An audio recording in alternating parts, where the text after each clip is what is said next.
Donald Trump wouldn't have allowed you into this country, and yet you sit and support. You voted for him 3 times. Donald Trump would not have allowed little Patrick Bet-David into this country. How do you feel about that?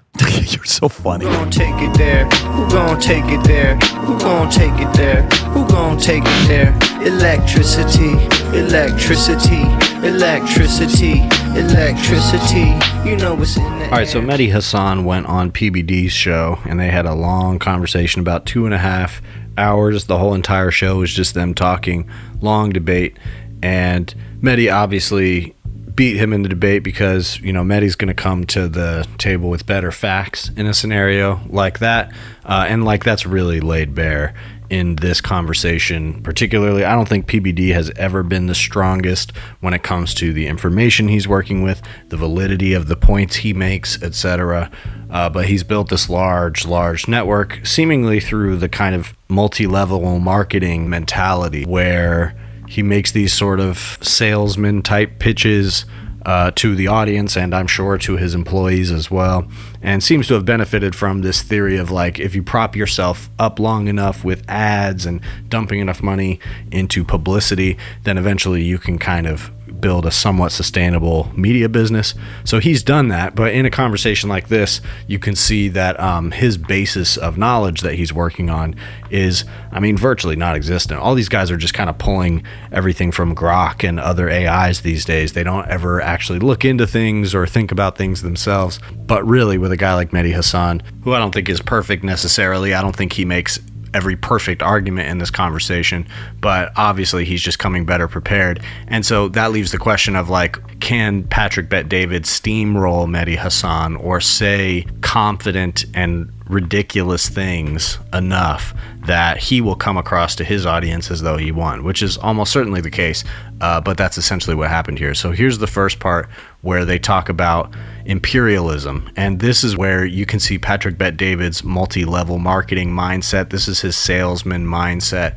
This is the kind of pitch speech that he gives to everyone, and you can see that he's created kind of a unified theory in his mind. He can apply this salesman mentality to pretty much every issue, and it always works. So here's that. If they're expanding, I don't mind an expansionist president. I don't. You like imperialism. So how are you different to the IRGC? I don't mind an expansionist. How are you different to the IRGC? Everyone says. Kidding me? Everyone says Islamic revolutionary government. Everything is above. God tells them what to do, and that on death upon America. They're accused of being expansionist, of trying to take over the Middle East. That's the big allegation that the Gulf states make against Iran.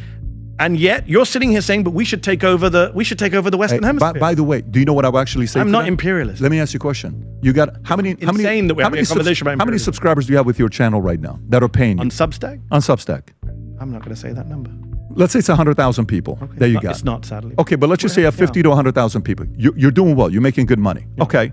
Have you taken any viewership from anybody else? What do you mean? Are people watching you that used to watch somebody else on YouTube? What an expansionist you are. What a shameful expansionist capitalist. I've been with you for 1 hour and 20 minutes. This guy's expanding his YouTube channel, but God forbid anybody else does it. I've waited 1 hour 20 minutes for you to say the dumbest thing with respect, Patrick. That is not an analogy. Every time you say the dumbest things is when you get cornered. What do you mean you're expanding? That is the worst analogy. You're expanding. Did I go into the New York Times? Hold on. Let's take your analogy. Did I walk into the New York Times and abduct the editor-in-chief of the New York Times, put a bag over his head, do you have any and employees? Take him out in order to undermine the New York Times? Do you have any employees? Yes. How many of them came volunteer? How many of them did you recruit and hire away from another company? How many of them did I get with a gun and a special forces team? You're making a ridiculous analogy. Oh my you goodness. Expand as a business. That's the same as illegally occupying other people's land. What la-la land are you living in? Like, what do you think happened to this world? World of law. What do you think happened to this world? You do realize the problem that the MAGA folks have when they say this is you lose any credibility to criticize anyone else. You can't criticize Iran then. You can't criticize Hamas. And I don't. You don't criticize Hamas? No, I don't criticize. If you're able to expand. So if Hamas goes into Israel, you're for that? It's not about if I'm for that or not. If you're able to successfully do it, that's your vision. I know I have to defend against it. What do you think companies do? How do you think companies work? What do you think companies are supposed to do? I think it's insane that you're comparing business expansion to us going around the world we have military? Killing people. Mehdi, why do you think we have military? For what? Ourselves. Against what? Threats. Against but another. You want to be the threat. You understand? You've taken market share from other people. Your viewers were somebody else's viewers that came to you. So you support. Kudos to you. So you want just to be clear, you want some kind of law of the jungle where might is right, power. What do you think the law You're is? fine. You're fine. But what do you think I the law noticed you don't is? answer any question. No, what- it's a very simple question. what- Yes or no? Do you what support I'm a law saying- of the jungle what do you think- where might is right? Do you believe Is that in what you support? non-compete? You can't answer a question with a question. You have to answer the question. Do you support a might is right view where law of the jungle, whoever's powerful gets to do what they want? I'm trying Sounds like to that's what find. you're No, I'll answer it for you. I'm trying to find out what other law of the land you think we live in. Help me understand. We have domestic law, we have international law, we have criminal what law. is the do you- what? But the you reality answer of it the is, question. which Do you is what? support a law of the jungle where the might is right? Do you support a world? Do you like living in a world? Be Are you specific. pro? Are you pro? Do you support the idea of living in a world where powerful countries should be able to do what they want? Can I ask you a question? What country? keep answering But by the question way, with a but I'll question. answer- why do you You live in gotta answer the America? question. Why do you live in America? The most 'Cause I powerful like the country in law. world. You know what I like Because about the it's US? the most powerful. No, Go live in Iran. No, Go live in Iraq. I don't live here because it's the most powerful country. Why do you live here? Because many reasons. Give me. One is it's a country that's governed by laws, principles, free Right. speech. Yes. I love the First Amendment, Right. the Constitution. Yeah. I don't favor presidents and people who say we should just break the law because we I didn't say can. break the law. What do you mean? Taking over Cuba is breaking the law. UN Charter. What protects America the way it does? I would argue our laws, Constitution, I agree. principles, history. I like Supreme. And you're saying I want to throw it all out. No, but to have an imperialist nation. If a leader comes in that is a visionary leader that wants to expand and grow, and he can do it within his terms, and Supreme Court and law allows it, I don't mind him doing First that. of all, the Supreme Court law doesn't allow it. if- Venezuela was unconstitutional. Congress declares war in this country. Yeah, not then if that's the not case, the president. well, we saw that with the 60-day rule with Iran. He's which- violated that. I understand that, and they're working around that right now in But different forget ways. to American see. law. What about international law? Even if the American Congress votes to attack Cuba, that doesn't make it legal PBD is in the international perfect law. example here of the right-wing mindset, the conservative mindset, reactionary mindset. This is exactly what has led to Trump. And I don't think Patrick Bet-David is like the prototypical Trump supporter, but he definitely is a faction of them. And I think that like this mindset, not so much the salesman type stuff, I think that's more particular to him. But the mindset of it literally doesn't matter how I justify this. All that matters is that I justify it. And that is how our politics has gotten to the point it's at, how Donald Trump has been around for as long as he has and gotten away with as much as he has, because ultimately he represents the authoritarian personality that certain people like and certain people relate to. And so they are always just going to defend that personality. So Patrick Bet-David is one of those people. And for him, it's tied up with this idea of capitalism, which is certainly not uncommon in the Trump mindset, where, you know, somebody who's quote unquote successful at business, you know, should be the one running the country, or you should run a country to function as a business. So that's completely detached from reality in and of itself. But then even the idea that Donald Trump hasn't been that successful at business, at best you could say he's been really good at kind of scamming the system and skating by. Even if you make that point to a guy like Patrick Bet-David, he's still going to say, well, listen, that's smart. That was what Donald Trump said in one of his first debates with Hillary Clinton, is like, yeah, look, I cheat the tax system. I'm smart. That's why I do it. So there's a lot of people out there who buy that. And it's this increasingly degrading idea of what it means to, I don't know, be successful, be the president, be a respectable person. And Patrick Bet-David is, you know, fundamentally attached to this idea of like selling personalities and also being the personality that sells. His entire life and persona revolves around that, and everything that he knows about how to be successful, how to make something work, is based on that idea of you've got to like pitch it and you got to sell it and you've got to keep people around you who are willing to do the work for free. And so I don't think he actually believes this thing about like, you know, any country can go and take over whatever they want, but it's a very zero-sum way of thinking. And the reality is that he just wants America to win. He wants America to do that. So he's going to argue for that, whereas in any other case, any other country, that would be used as a point against them. But the only thing that he knows is sales, business, pumping yourself up, propping yourself up. And I think if we've seen anything in the Trump era, and all these billionaires like Elon who want to make such a big deal about themselves, is that you don't really need that much intelligence to prop yourself up for success in that way. You need some kind of intelligence, some kind of ability to operate, but certainly not Patrick Bet-David getting into the political space. He doesn't need to have any type of acumen there, really any coherent worldview. because he's just fully saying that invading a country with guns, killing people, killing citizens is the same as like just wanting your business to expand into new markets. Although there is a great analogy in there about like the nature of capitalism and imperialism. I mean, in a way, that's kind of what he's saying, and it kind of lays bare the idea that the only reason America is doing that in the first place is to expand its capital imperialism. And Patrick Bet-David says pretty clearly in this exchange that, you know, he benefits from this, and Mehdi Hasan does too. And that's exactly the concept of being in the imperial core, is that, you know, if they work, these imperialist expansionist projects do benefit the businesses that happen within that country. Patrick Bet-David's just kind of not smart enough to not say that part. So here's this next part where Mehdi Hasan essentially gets him to admit that he would be forced to sneak around the legal restrictions on immigration if he were trying to come into the country as a kid under Donald Trump, and that Donald Trump would not allow somebody like him into the country. And he even says, like, I would find a way. So here's that and a few more parts of this exchange here. Okay, so right now, Yeah. when you came to America, you came in 1990? Yep. In 1990, I checked before I came in. George Bush Sr. was president. Yes. And he allowed in 122,000 refugees, of which 4% were from the Middle East. So you and your family, how many came from your family, if you don't mind me asking?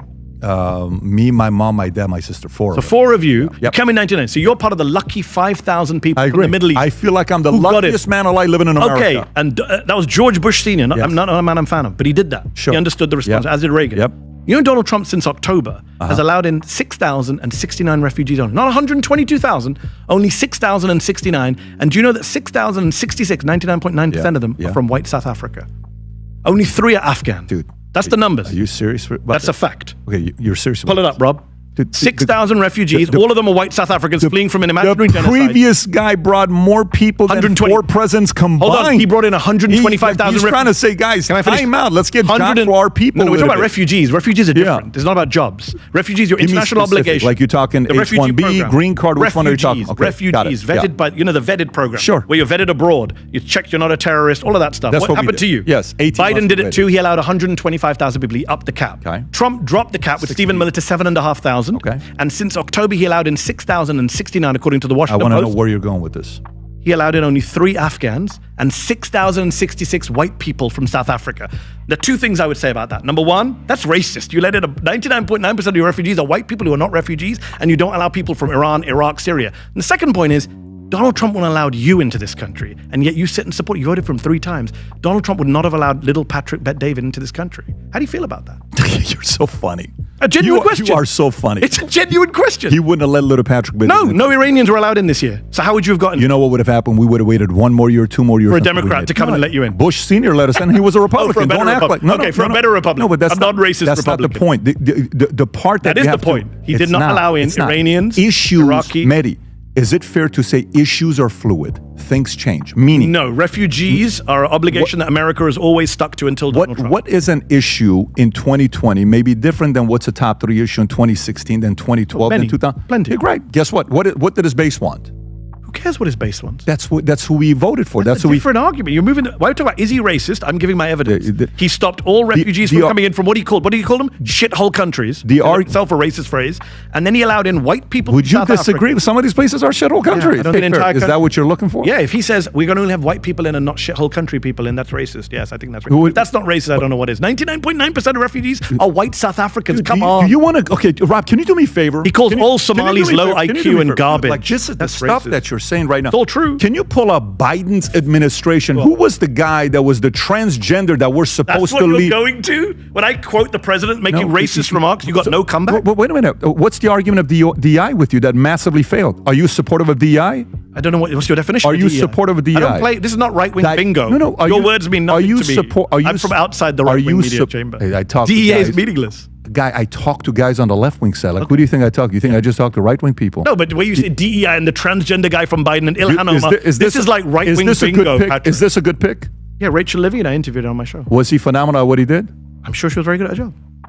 So you think What's that got to do with Trump being racist towards Somalis? You think Patrick, you need to read the book. Wait a minute. Because in the book I deal with people like you. This is what you do for a living. The difference with you are me is deflecting. This is not Donald deflecting. Trump says all Somalis are garbage, low IQ people. Is that a racist statement? Allow this to come to you. Rachel Levine. Do you think? I'm not answering your question. Do you think this person was hired because they were the best person for a job or because he was playing politics? Well, Rob, that's a form of racism. Rob, I'm going to read the second paragraph. Go Levine ahead. is a professor of pediatrics and psychiatry at Penn State College of Medicine. Previously served as a Pennsylvania physician general. So I think Rachel Levine is more qualified to work in the health department than Robert fucking Kennedy Jr. Got it. I didn't go to Oxford and do debate 24/7 I gave to you see this as my hard life. evidence of Trump's racism, and you said, Rob, pull up the transgender woman. That's what happened. Everyone watched you do it. But I said Trump allowed in 99% white people. The point is, the previous guy picked people because of color. If there is any party that's I'm not even racist, asking about that. Was the previous guy, I'm not because they even kept asking saying about that. black this, I'm not even black asking that, about that. black this many females, this many transgender. Trump did the same. The left is the party of the racist. Yeah, so a number of things are being made clear here. First of all, Patrick is showing that truly there's no arguing with these people. But really the bankruptcy specifically of him is shown right at the end there, at the end of that exchange, because not only does he do this horrible pivot from not being able to answer what Mehdi's saying about Trump being racist, just, incontrovertible proof of the racism of Trump's policies in a way that we haven't often gotten throughout his presidencies, like just a very straightforward metric that you can point to say this shows his racism, but also ties it directly to Patrick Bet-David and said, if you tried to come in under Trump, you simply wouldn't be able to get in. And so he says this thing about I would have figured it out. Essentially, it would have been different for me. Immigration for me and not for thee.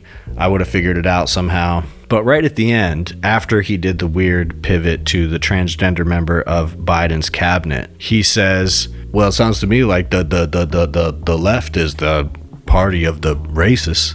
So that is a very poorly executed talking point that essentially, it doesn't really fit into this conversation. Like, he did not translate that talking point into something that is an actual response to what Mehdi Hasan said.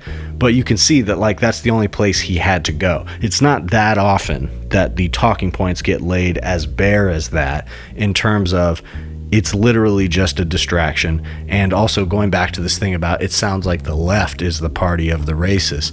That's just not even a response to what Mehdi Hasan is saying, because he has nothing. He didn't go to something about South Africa. He could have done that, talked about the Christians and don't you think that we should be letting them in here, blah, blah, blah. He didn't do that. Doesn't have a response on that. So, this is a pretty ideologically, intellectually bankrupt exercise here. Mehdi Hasan says PBD will come on his show. I think that while there's no benefit in trying to convince a person like this, especially a personality whose career depends on not changing their mind about these subjects, trying to make it clear and lay it bare as many times as possible that there is in fact no arguing with these people, that you can make all the sense in the world on a thing that most people agree with, which is that America shouldn't be starting wars and trying to expand our borders with imperialism for no reason. And the fact that, somebody like PBD is going to argue with that, literally lose the debate and not see that. I think as conditions worsen because of that type of policy, people are going to become more sympathetic to the idea that, these are just crazy people. There's no reasoning with them. And so it's not really about convincing people that are within those ranks, although some of them can be convinced, but it's more about activating other people to come out and move the country in a different direction, motivating people around a different message, a better message that makes more sense than this. And, it's difficult to make the anti-capitalist, anti-imperialist argument when capitalism is so popular, so popularly understood in America. But at the same time, they kind of make it easy to do when Patrick Bet-David essentially lays it out clearly for us that imperialist expansion into these other nations, our proxy nations fighting wars on behalf of them, is purely just a matter of expanding the businesses of the United States. And that's something that a lot of us leftists agree with. And Patrick Bet-David, I guess, is just too dumb to realize that that is exactly the type of politics that everyone in this country hates.